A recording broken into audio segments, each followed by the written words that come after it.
¿Sabías que los términos introvertido y extrovertido son creados por el psiquiatra Carl Gustav Jung en 1920?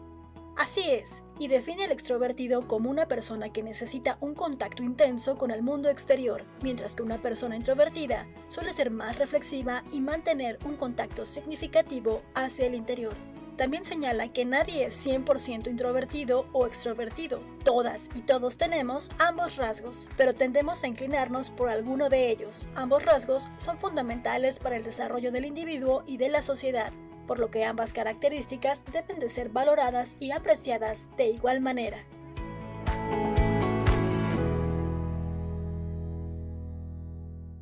Bienvenidos a la tertulia de educación universitaria de la Universidad Nacional Autónoma de México. Un servidor, Melchor Sánchez, les da la más cordial bienvenida. En esta ocasión vamos a platicar de un tema muy interesante que es el asunto de la introversión, la extroversión y qué implicaciones tienen estos tipos de personalidad en las universidades desde el punto de vista educativo, social, afectivo, etcétera. Para ello contamos con tres invitadas. En primer lugar, la doctora Paulina Arenas Landgrave. Ella es doctora en psicología y profesora de tiempo completo en la Universidad Nacional Autónoma de México, en la Facultad de Psicología, e implementa diversas acciones para la alfabetización en salud mental y prevención del suicidio en el ámbito universitario y comunitario. Bienvenida, Paulina.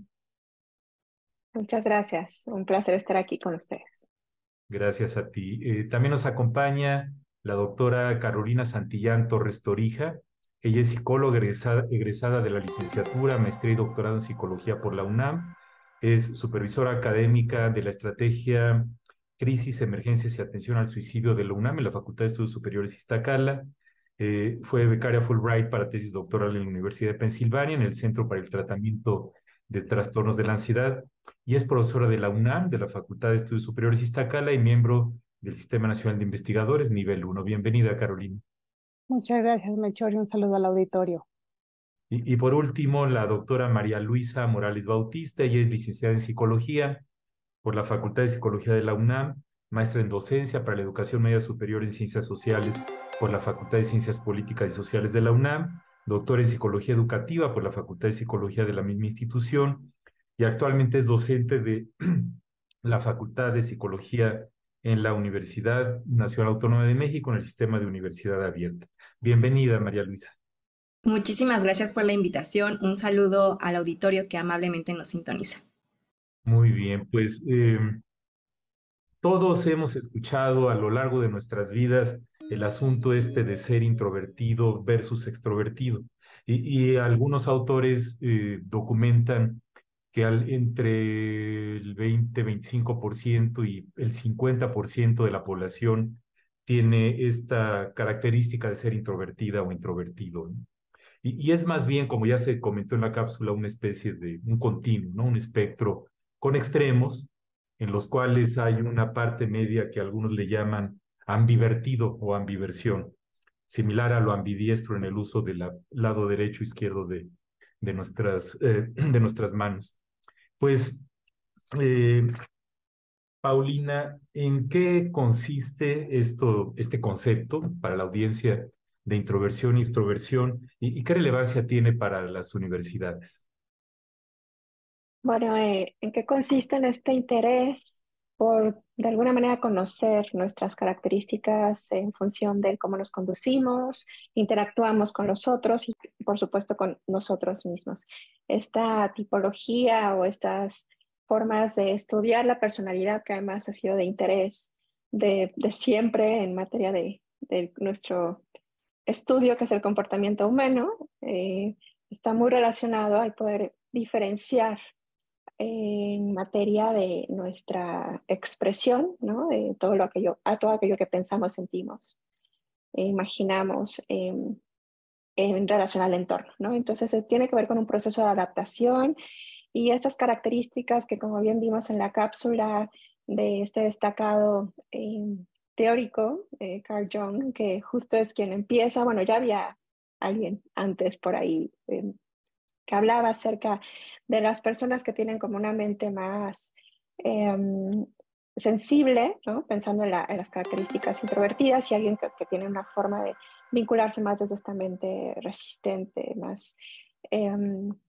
de aquellos que miran más hacia lo externo, ¿no? Entonces, ¿en qué consisten estas características? En las formas en las que nos relacionamos con nosotros mismos y con los otros, en función de estar orientados más hacia lo que hay alrededor, al adaptarnos más fácilmente a situaciones de cambio constante, pensando en estas características de lo extrovertido, a la manera en la cual vamos aterrizando lo que ocurre en función de lo externo, ¿no? De cómo interpretamos también mucho de las necesidades del momento.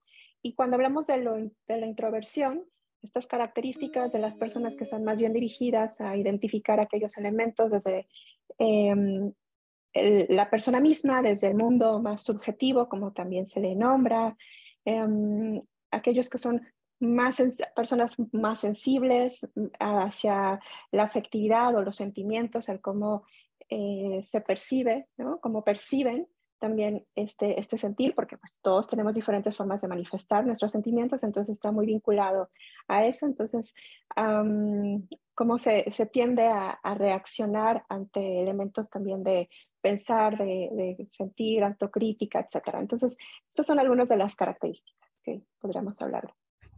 Muy bien, Paulina, muchas gracias. Pues, Carolina, ¿algo que quisieras agregar? Sí, como no, muchas gracias. Pues efectivamente, como dice la doctora Paulina, desde los inicios de la psicología, nuestro intento es organizar el conocimiento. A mí me parece que esta conceptualización es un poco adelantada a la época. Nos dan muchas ganas de meter a las personas en cajones binarios, introvertido, extrovertido, pero podemos también verlo como otras cosas que tenemos los humanos y las humanas. El cabello puede ser más lacio o más rizado, la piel puede ser más oscura o más clara, y no es algo que tenga que ver con lo dicotómico, lo bueno o lo malo. Entonces, en ese sentido, me parece que hay personas que tienen, por una cuestión hereditaria, una cuestión de la crianza, el estrés medioambiental, el embarazo y todas las cuestiones que inhalaron, comieron, estimulación que recibieron, tienden a tener un estilo en donde, como decía la doctora, hay personas que son un poquito más reflexivas, la estimulación suele ser más interna y tiene sus ventajas y sus desventajas, su parte útil, su parte tal vez no tan útil. Y en otro extremo podemos pensar en personas que son más hacia afuera. Les viene muy bien el refuerzo social, les viene muy bien interactuar, tener grandes grupos de amistades. Eso es lo que regula, diría este primer modelo, la energía de donde se motivan para aprender, para lo que necesiten. Entonces, creo que esta visión de espectro es mucho más flexible y puede ser un péndulo en donde las personas se van orientando, y muy importante tratar de definir las características, pero no regresar a esta postura otra vez apretada de que estás condenado. Puedes incluso transitar, moverte ligeramente hacia un lado o hacia otro y aprovechar eso que te dio la naturaleza y la cultura en beneficio de lograr tus objetivos. Por ahí iría el comentario. Muy bien, gracias, Carolina. María Luisa. Claro, yo concuerdo completamente con las doctoras y me parece que esa lectura histórica que se ha tenido de la personalidad pues se centra como en una dicotomía en blanco y negro, pero la realidad es que no es así, ¿no? Que hay una serie de matices grises, pero que además cuando uno le pudiera preguntar a alguien cómo se identifica, quizá alguien podría identificarse rápidamente con extrovertido o introvertido, pero habrá muchos que dirán depende, ¿no? Depende de la situación. Y es aquí donde se involucran otros factores ambientales, situacionales, es decir, no es algo estático, es algo dinámico, y un claro ejemplo de esto fue la pandemia.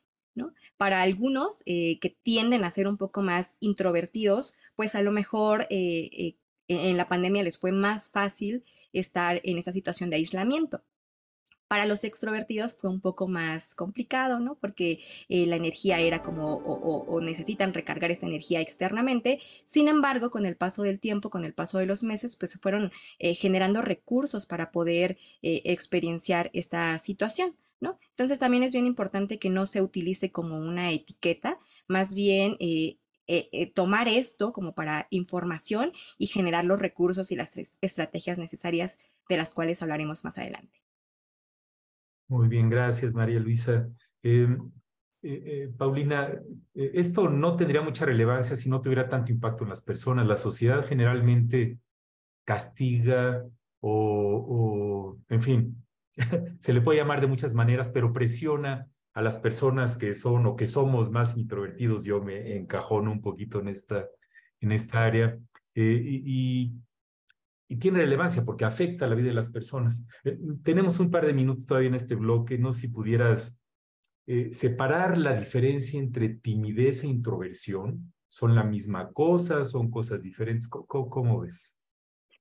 Pues es, bueno, un poco retomando lo que mis colegas mencionaban y algo que mencionaba también especialmente la doctora Carolina, es en función de cómo podemos utilizar ciertos términos para poder acercarnos a la definición de o a la tipología, a la característica, a la forma de poder expresar con mayor detalle a qué nos referimos cuando hablamos de estos tipos o diferencias de personalidad, porque eso es muy importante hablar de la personalidad desde lo que compartimos que nos hace también únicos, ¿no?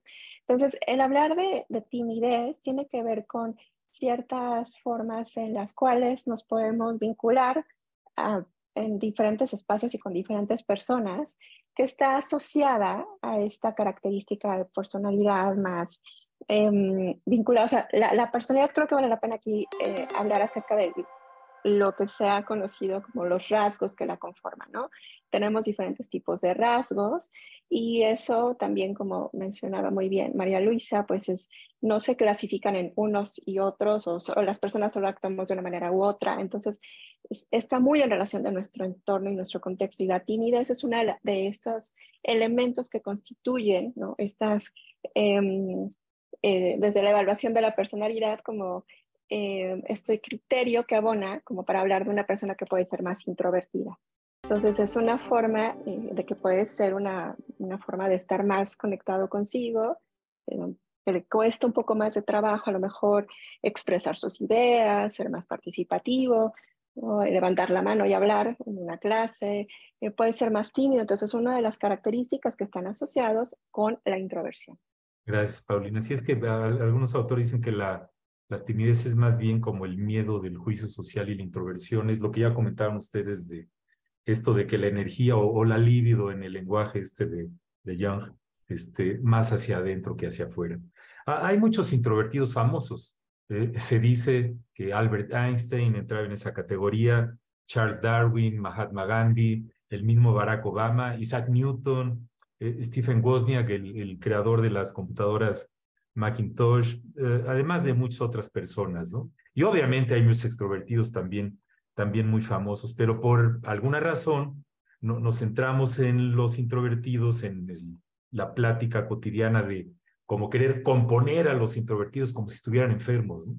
En un libro muy hermoso de Susan Cain que se llama Quiet, Callado, el poder de los introvertidos en un mundo que no para de hablar, habla de la importancia de rescatar o de ayudar o de aprovechar la riqueza de las personas introvertidas para avanzar en muchas cosas. Entonces, regresando a la universidad, Carolina, ¿cuáles crees que sean algunas de las implicaciones educativas de este espectro de personalidades para estudiantes y docentes? ¿Y qué podemos hacer los docentes para, ahora sí, sacar lo mejor de cada quien? Bien, pues me parece que es una gran oportunidad de ahora voltearse a mirar porque también se han intentado obtener algunos tipos de pistas, perfiles o evidencias sobre cómo aprenden las personas. Entonces, se ha demostrado con cierta cantidad de evidencia si hay personas que aprenden más a través de lo auditivo, a través de lo visual, a través de lo kinestésico. Y me parece que una persona que es introvertida tendría la oportunidad de obtener aprendizaje, conocimiento y ser más eficiente como estudiante si la infraestructura, si el docente con quien está también desde su formación, desde nosotros tenemos la oportunidad de cursar un diplomado de iniciación a la docencia, se nos entrena, se nos capacita, se reflexiona a partir de las necesidades diferentes con las que llegan nuestros estudiantes. De tal manera que hay planes de estudio y hay carreras que implementan algunas estrategias en las que no necesariamente un estudiante que es más introvertido podría beneficiarse. Por ejemplo, en la FES Iztacala yo recuerdo que desde el día 1 es muy útil empezar a trabajar en equipo, pero no necesariamente todos los estudiantes van a florecer en ese formato o usando esa estrategia. Los estudiantes introvertidos suelen beneficiarse más de estar en lugares aislados, en silencio, donde tengan incluso algunas tareas que les inviten a hacer otro trabajo intelectual y también podremos tener en cuenta esta información pensando, por ejemplo, si estamos formando psicólogos y psicólogas, en qué ámbito, en qué trinchera se sentirá más cómodo y aprovechará mejor ese cerebro, ese cableado que tiene ese estudiante, a diferencia de tal vez un psicólogo que está pensando hacer trabajo comunitario en vez de otro que prefiere una intervención clínica uno a uno. Y eso, pues pensemos en las demás disciplinas. Probablemente no excluye que yo sea introvertida y quiera hacer, por ejemplo, quizá algo de trabajo en relaciones internacionales y que quiera estar en foros en donde haga trabajos involucren muchas personas. Tendré que entrenarme, pero creo que tanto como docentes tener esta información para poder apoyar y detectar en nuestros estudiantes, como que los estudiantes tengan esas oportunidades para identificar en dónde me siento más cómodo, en dónde aprendo mejor. Creo que es información muy valiosa que inclusive seguramente habrá algún estudio que pueda demostrar que los datos duros de la evaluación de la eficiencia terminal podrían impactarse cuando se toman en cuenta estos perfiles y se pone en el lugar adecuado al estudiante y al docente, porque también hay docentes que pueden ser más extrovertidos que introvertidos. Gracias, Carolina. María Luisa, ¿algún comentario de este? Considero que una de las premisas fundamentales es el reconocimiento de la diversidad, ¿no? Entonces, a partir del reconocimiento de que cada uno tiene características particulares, formas de trabajar diferentes, formas de aprender diferente, esto nos da la pauta para reconocer con quiénes estamos trabajando y generar diversos recursos, es decir, no unificar. La importancia, por ejemplo, al inicio de los semestres, ¿no? Reconocer o hacer una exploración del contexto de los estudiantes y generar estrategias en ellos. Por ejemplo, el reconocimiento, como muy bien lo mencionaba la doctora Carolina, de cómo aprenden. Este famoso PLE, entorno personal de aprendizaje, fundamental, ¿no? ¿Qué recursos tengo yo para poder aprender? También, por supuesto, la red de apoyo con la que se cuenta y algo fundamental en esta nueva ecología del aprendizaje de la cual nos habla César Coll, por ejemplo, es poner al estudiante en el centro, reconocerlo, hacerlo copartícipe, pero también es fundamental el reconocimiento de nosotros, de nuestra labor docente, ¿no? Quizá para algunos, algunas formas de enseñanza son más fáciles de llevar a cabo, les gustan más o se sienten más cómodos, o serán otras. Entonces también creo que el reconocimiento de la diversidad tanto de los docentes como de los estudiantes es fundamental, es una premisa básica para generar planeaciones flexibles y no rígidas. Gracias, María Luisa. Paulina.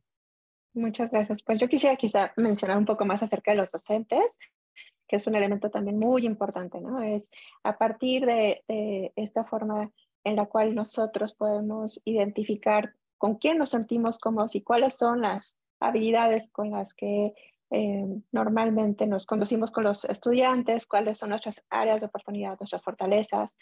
es un elemento también muy importante el saber cómo me miro yo en este papel tan importante que tenemos, ¿no? Como docentes, como tutores, y con qué facilidad o con qué dificultad podemos también abrirnos a expresar aquello que más allá del aprendizaje, del cómo apoyamos en este proceso, qué es lo que está ocurriendo con el estudiante, mirarlo de una manera también específica e identificar estas formas de comunicación entre nosotros, ¿no?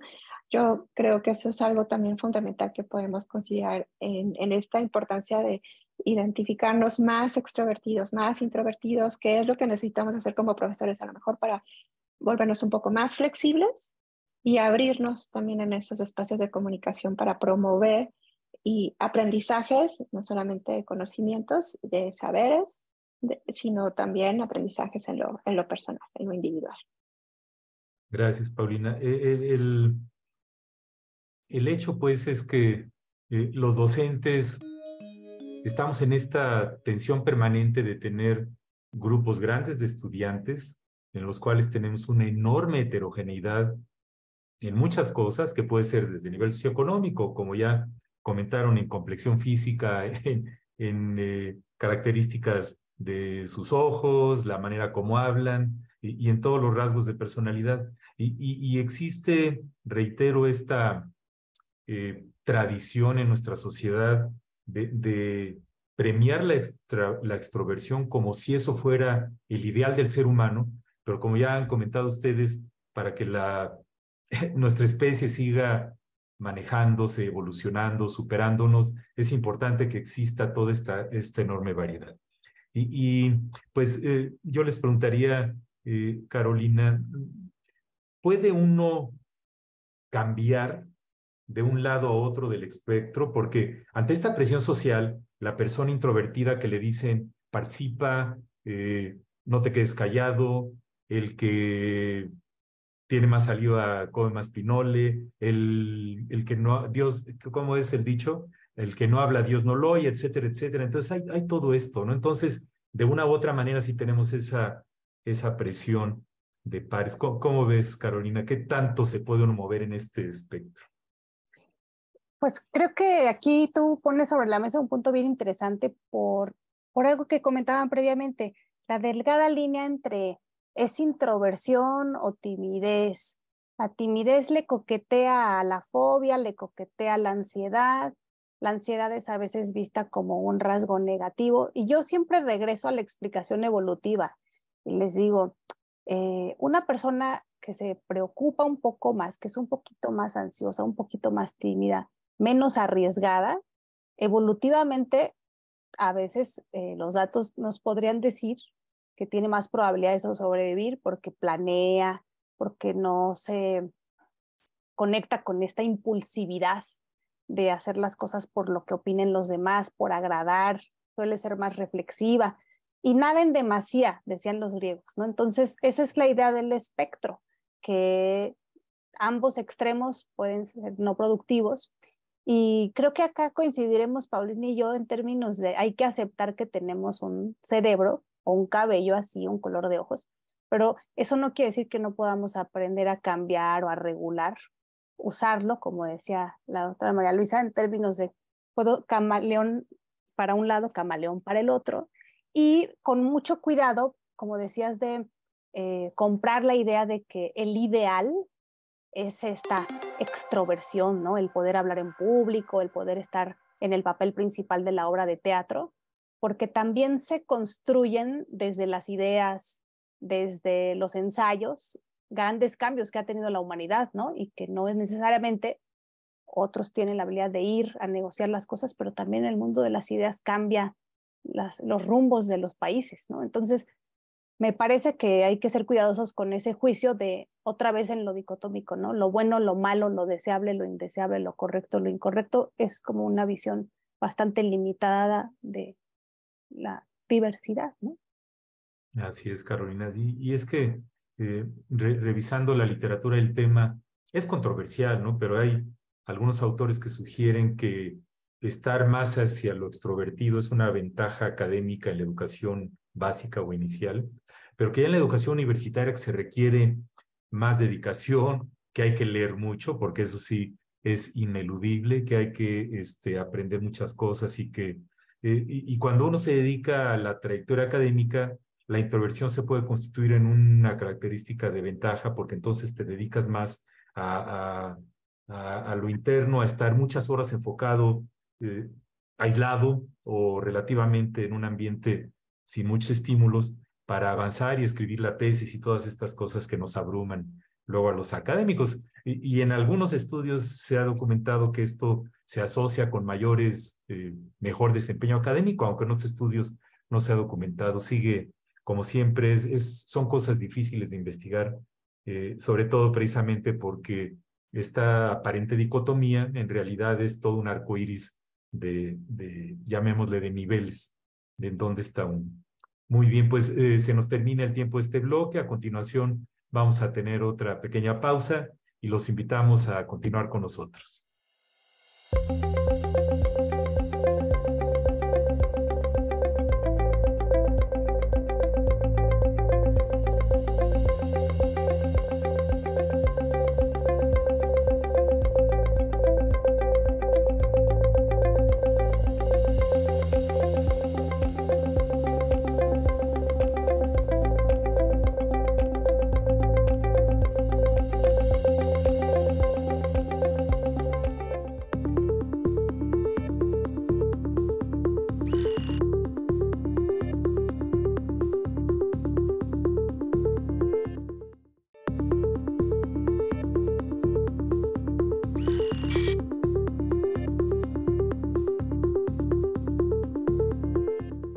Estamos en la tertulia de educación universitaria de la UNAM platicando sobre el tema de la introversión y la extroversión y sus implicaciones educativas en las universidades.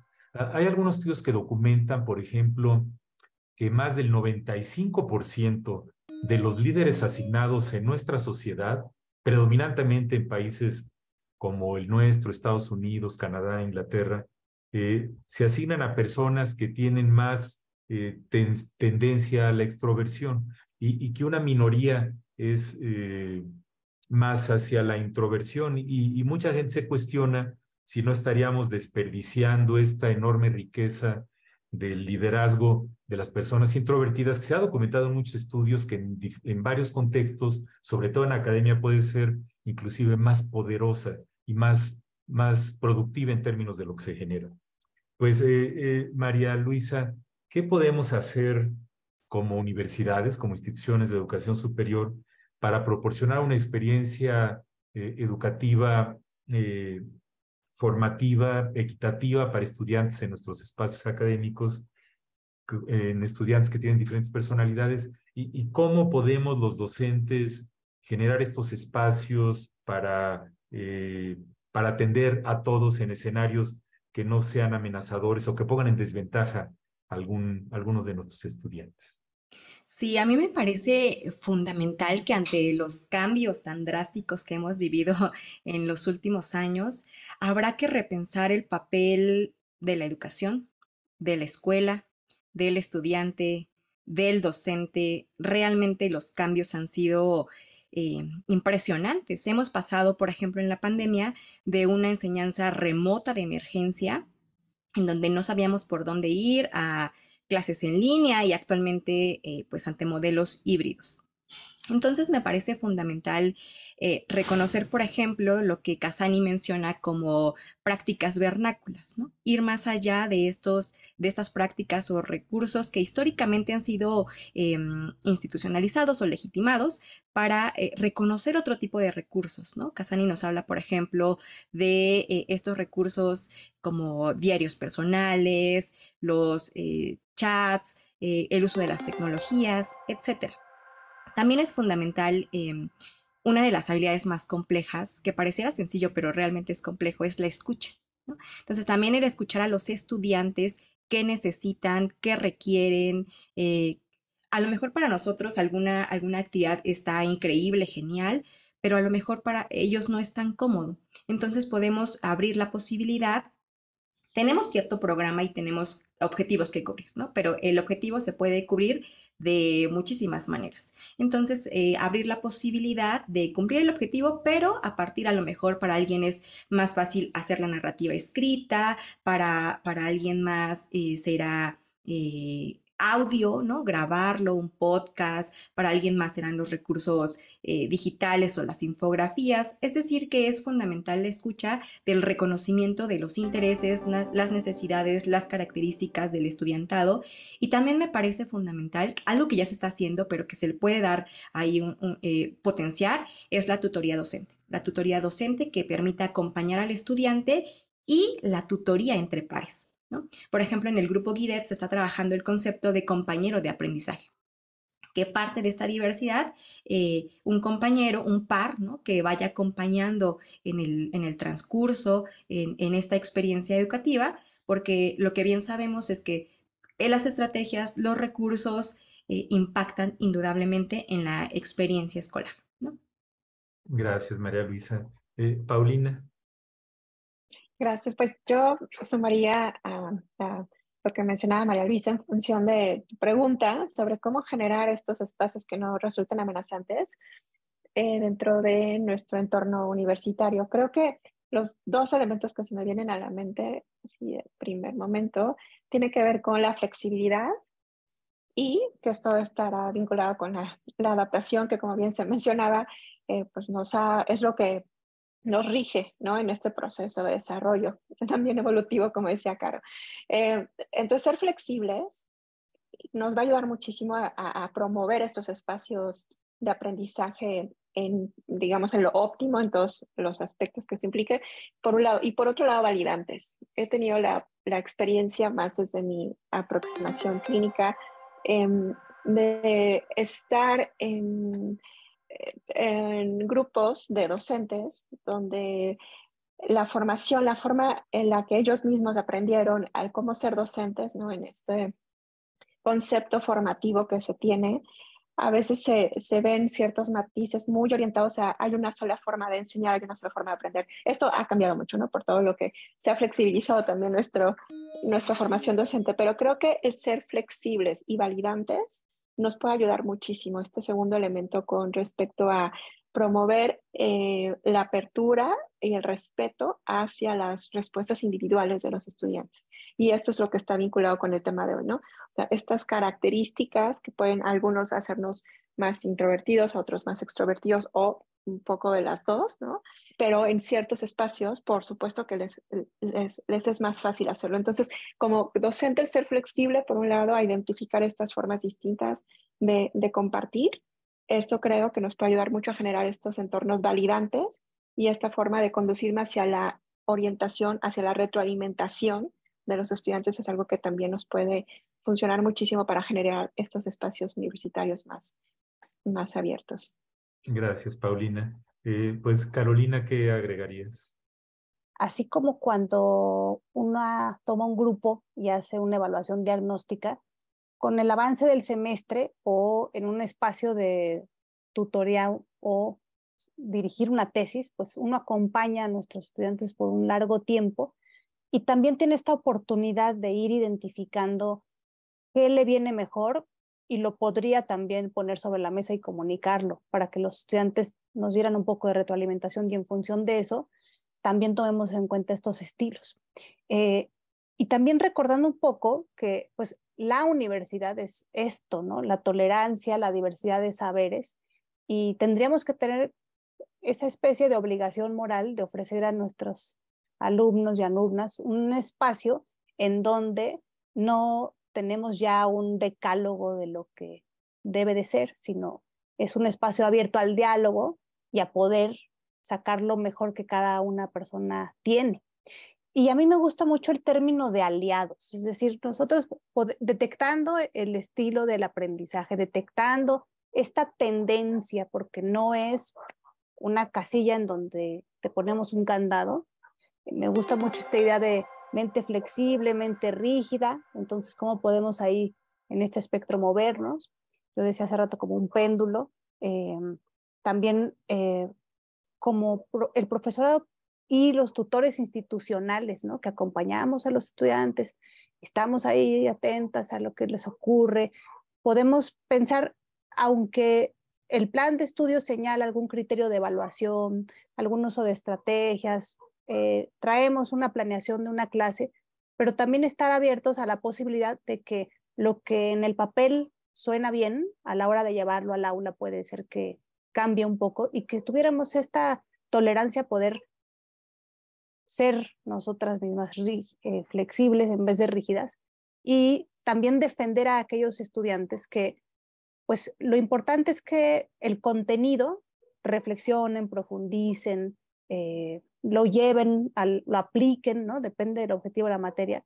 Y si ese objetivo se cumple, no encasillarnos y defender que también un estudiante podría hacer propuestas desde donde se siente más cómodo y desde donde le viene mejor y aprenderá mejor, ¿no? Entonces creo que es como esta cuestión de que los actores educativos tendríamos que estar haciendo muchas cosas para aceptar nuestras diferencias, tolerarlas y gracias a eso, en este trabajo comunitario solidario, pues hacer que ambos crezcamos, ¿no? Como docente, como estudiante. Entonces, por ahí creo que sería el comentario. Gracias, Carolina. En otras tertulias hemos tocado el tema del bullying y del acoso una de las premisas de este tipo de situaciones es que la sociedad y todo lo que vivimos desde que somos niños puede generar esta percepción falsa de que el ser introvertido, el ser callado, el ser tranquilo, te hace más débil o más vulnerable o más susceptible de agresión. Y de este etiquetarlos como ciudadanos de segunda categoría, como menciona la misma doctora Susan Cain, inclusive al grado de que en algunos extremos se puede etiquetar como social anxiety disorder, la alteración o desorden de ansiedad social, cuando el Manual Diagnóstico y Estadístico de Enfermedades Mentales lo puso como algo que está dentro de la lista de enfermedades mentales, la industria farmacéutica empezó a vender millones y millones de dólares de medicamentos para aliviar algo que se etiqueta como enfermedad, ¿no? Entonces, por eso es tan delicado esto de etiquetar y sobre todo de castigar a las personas que están en los extremos. Nos quedan todavía un par de minutos, María Luisa. Quisiera retomar un poquito lo que comentaste de la pandemia, ¿no? Algunos autores han documentado que en la pandemia, si bien para algunos estudiantes fue una pésima experiencia desde el punto de vista educativo, para otros estudiantes la educación en línea, y ahí me anoto, yo hice un posgrado totalmente en línea, fue como pez en el agua, ¿no? Se presta más a práctica reflexiva, esto que llamamos metacognición, etcétera. ¿Cómo ves? ¿La educación en línea puede tener cierta ventaja para las personas que tienden más a la introversión? Sí, de hecho, cuando se pregunta cómo ha sido tu experiencia en las clases en línea, los que somos o tendemos más a ser introvertidos, decimos, pues bueno, es que no cambió mucho, ¿no? Mi vida ya era un poco así desde antes, ¿no? Entonces les vino muy bien esta forma de trabajar. Muchos incluso no les agrada tanto el regresar. Lo cierto es que, como decía Jung, todos en algún momento tenemos un componente o una parte extrovertida e introvertida. Y por más extrovertido que se sea, en algún momento se requiere esta parte de introspección. Y viceversa, por más introvertido que se sea, en algún momento se hará presente la sociabilización. Entonces, creo que lo relevante de esto es dar posibilidades, ¿no? En esta diversidad, reconocer cuál es la forma de trabajo que más se acomoda, más favorable para cada uno. Es cierto que a algunos les viene muy bien el trabajo en línea. Yo trabajo en el sistema de universidad abierto, entonces para algunos les queda muy bien porque van a su ritmo, incluso pueden tomar las clases a distancia, etcétera, ¿no? Entonces, creo que esto permite reconocer los recursos con los que cuenta cada persona y, por supuesto, no llevar a etiquetar, porque de pronto sí se ve como, o se ha visto como esta persona introvertida que como menos favorable, pero la realidad es que no, ¿no? Tiene muchos recursos con los que puede trabajar y utilizar. Hay momentos que se requieren de la reflexión, de la introspección, y que también históricamente uno de los componentes que se ha visto ligado a la introversión es la timidez, pero no necesariamente. Justo la timidez va ligada un poco más con el miedo, sobre todo con esta carga o de lo que piensan los demás, pero no todo extrovertido es tímido, ¿no? Más bien requiere espacios con menos estimulación, ¿no? Gracias, María Luisa. Sí, y al final del día es una responsabilidad de nosotros los docentes el tener las antenitas paradas para esto, ¿no? Hacer como estos diagnósticos. Cada vez hay más énfasis de que los docentes no debemos de concretarnos exclusivamente al aspecto técnico o pedagógico, técnico puro de la disciplina que enseñamos. Y ahora con la pandemia hay un énfasis enorme que tenemos que tener, pues, ciertas habilidades para identificar situaciones que se pueden salir ahora sí que de lo normal y que pueden ocasionarle problemas a las personas, ¿no? Y las cuestiones de personalidad y las variantes normales que hay en toda esta rica viña del Señor es un terreno fascinante para los profesores, que somos los que estamos en el mejor lente del escenario porque estamos con los estudiantes en un largo acompañamiento durante todo un curso. Muy bien, pues vamos a concluir este bloque. A continuación vamos a escuchar a un pedagogo de la Facultad de Psicología de la UNAM sobre cuál puede ser una estrategia para atender bien esta situación de la introversión y extraversión en los estudiantes.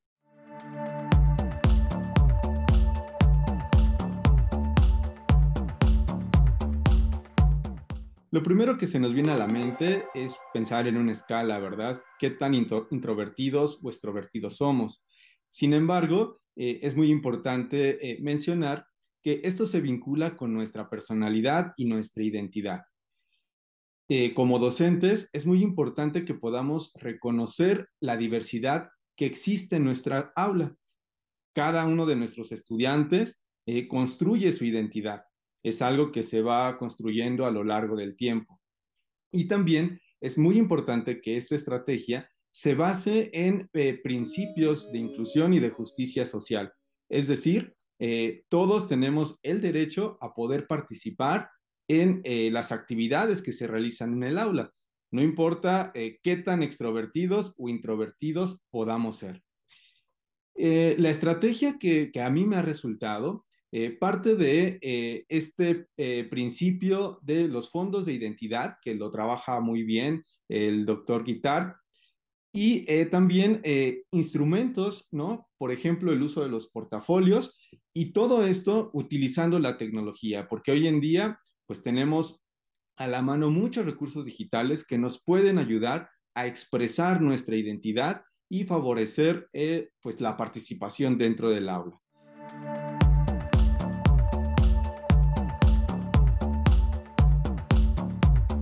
Estamos en la tertulia de educación universitaria de la UNAM platicando sobre esta riqueza humana que implica la introversión, extroversión, ambiversión y todo lo que está incluido en este rico espectro, en este rico continuum.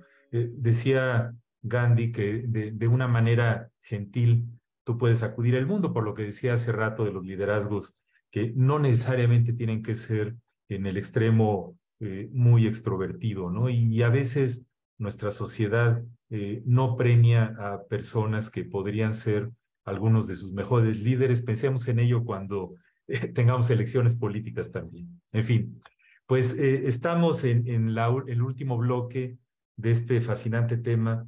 Yo les preguntaría, Paulina, algunas conclusiones, reflexiones finales, mensajes para llevar a casa que quieran compartir.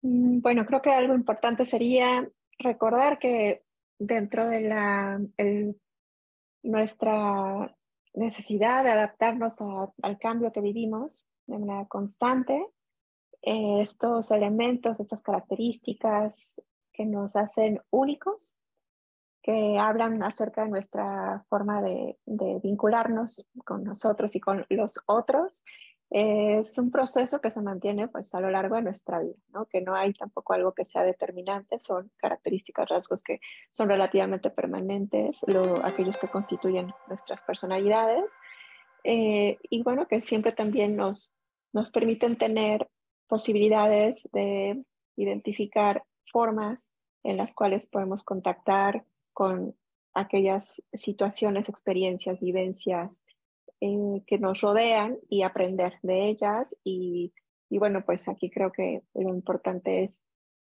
resaltar el proceso de adaptación, ¿no? Aquello que a mí me permite lograr propósitos en materia, por ejemplo, de lo educativo, el abrirme ante esta diversidad de conocimientos de diferentes formas y diversidades, también en materia de cómo adquirimos estos conocimientos, cómo nos vinculamos con estos conocimientos, es algo que pues nos ayuda mucho a fortalecer esta idea de que no hay un ideal, ¿no? De si somos más introvertidos, vamos a lograr más cosas, si somos más extrovertidos, es como, ¿cuál es dentro de mi proceso de adaptación en mi vida y en particular en nuestra universidad, en nuestros espacios educativos? ¿Qué es lo que en este momento me está favoreciendo el adaptarme a mi entorno académico, a mi entorno educativo y con base en eso, pues ir fomentando un proceso de construcción y de aprendizajes, de saberes, no solo en materia de lo teórico, sino también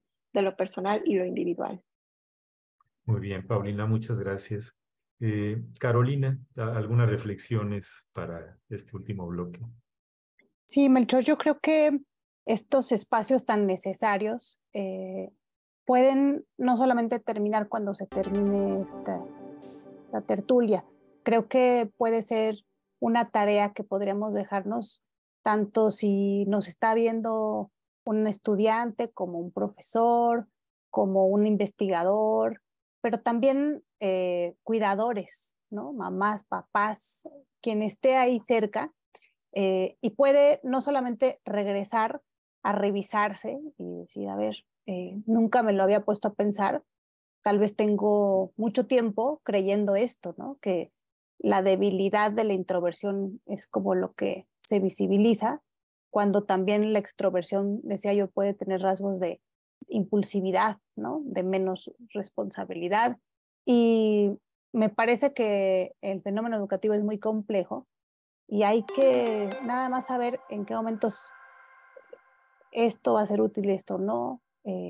Si yo puedo tener un mejor desempeño si hago una tesis con una compañera o un compañero, me alineo a un equipo de investigadores, o tal vez voy a hacerlo mucho mejor si hago un trabajo individual, ¿no? Entonces, no casarme con... Entonces, me parece que esa sería para mí la reflexión, que después de que se acabe este programa, cada quien pudiera revisarse y también revisar a alguien que tenga cerca, si además es importante de su trabajo estar con otras personas a quienes está acompañando en una parte o de tu trayectoria educativa para poder estar un poquito más atenta y más atento de cómo podemos servir mejor, ¿no? A los estudiantes. Creo que por ahí. Gracias, Carolina. María Luisa. Sí, a mí me hace pensar que estas categorías que en inicio surgieron para identificar ciertas características que hoy por hoy no sean utilizadas para estigmatizar o etiquetar a las personas, ¿no? Porque de pronto se pueden utilizar eh, pues de manera desfavorable y caer en la exclusión. Entonces, en ese sentido es importante retomar las nuevas realidades, también, por supuesto, repensar, como muy bien lo decía la doctora Carolina, identificar en nosotros mismos cuáles son los recursos que tenemos para llevar a cabo nuestra experiencia escolar, pero también la vida diaria. Yo recuerdo mucho una charla entre amigos que es fuerte, pero que nos hace pensar en la empatía también. Porque generalmente al introvertido le dicen, pero ¿por qué tú no hablas? ¿Pero por qué tú no vas? ¿Pero por qué tú no dices? Pero, etcétera. Y entonces la persona dice, bueno, ¿y por qué tú hablas mucho? Entonces, creo que es importante también ser empáticos, ¿no? Y reconocer en la otra persona cuáles son las formas en las que se siente más cómoda, en la que los recursos que tiene para llevar su experiencia escolar para aprender. Y entonces hablamos justo de este espectro, ¿no? De la diversidad de posibilidades de ser y no de unificar. A mí también me hace pensar esta famosísima, bueno, espero, ¿no? De los 80, esta canción de la banda Pink Floyd que se llama The Wall, en donde todos van caminando como al mismo ritmo, en la misma sintonía, hacia el mismo lugar, y que nos hablaría incluso de una educación bancaria. Entonces, unidireccional, ¿no? Además, pues, abrir las posibilidades al diálogo, al reconocimiento, a la validación, como lo decía muy bien la doctora Paulina, y entonces generar espacios inclusivos, ¿no? Y espacios abiertos a la diversidad. Muy bien, gracias, María Luisa. Y es que escuchándolas es tan importante que cada uno de nosotros, estudiantes y profesores, nos aceptemos como somos, ¿verdad? Es esta lluvia cotidiana de microagresiones o macroagresiones y que en el contexto estudiantil, en escenarios de la fiesta y de la presión para ingerir alcohol, drogas, etcétera, etcétera, todo lo que sabemos, pues, de los grandes retos de la juventud y que de una u otra manera eh, la, en dónde se encuentra uno en su personalidad propia va a determinar las amistades que uno busca, las actividades que uno realiza, la carrera que uno va a realizar y con frecuencia decimos, bueno, ¿tú cómo vas a ser médico si eres muy callado y no hablas con las personas? Por poner un ejemplo, ¿no? Entonces, todavía nos quedan un par de minutos. Yo creo que, ¿qué opinas, Paulina, en términos de la formación de los profesores, de formación docente? Porque nos dan cursos de cómo enseñar, a veces, no siempre, ¿no? Cuando entramos a ser profesores. Eh, ¿Cómo podría incluirse algo de esto en nuestras actividades de formación docente para que los profesores seamos más sensibles a esto? Hay una gran necesidad y sobre todo una gran apertura, incluso una necesidad de los propios tutores de decir, además de contar con estos cursos tan importantes en relación a los aprendizajes que tengo que tener de las diferentes plataformas o cómo impartir mi materia y ¿no?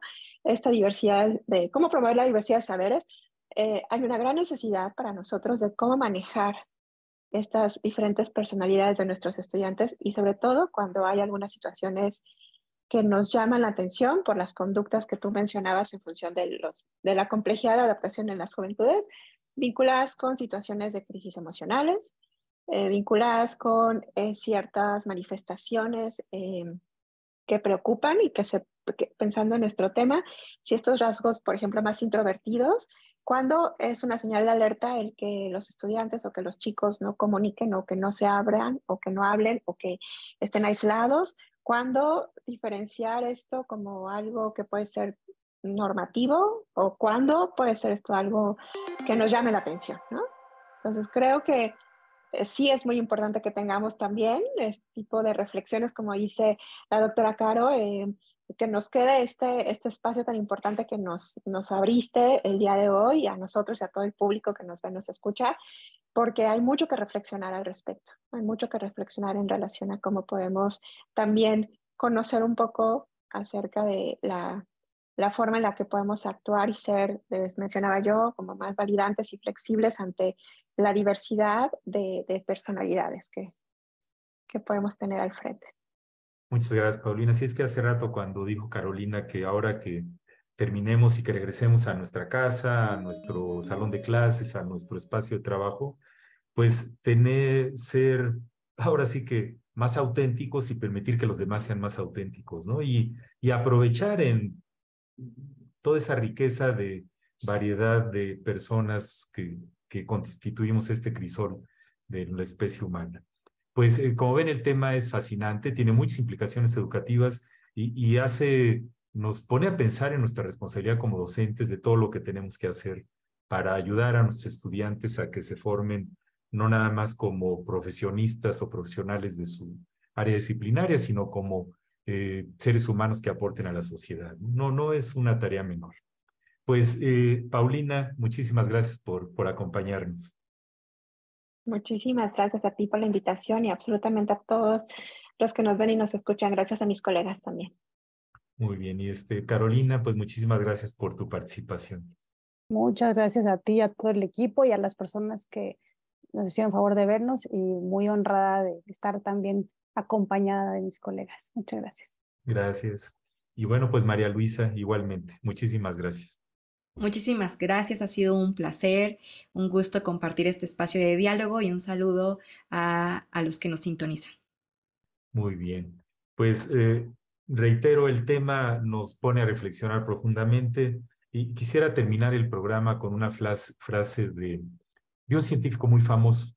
Seguramente han oído hablar de él, Stephen Hawking, quien dijo: las personas más silenciosas tienen las mentes más ruidosas. Para reflexionar.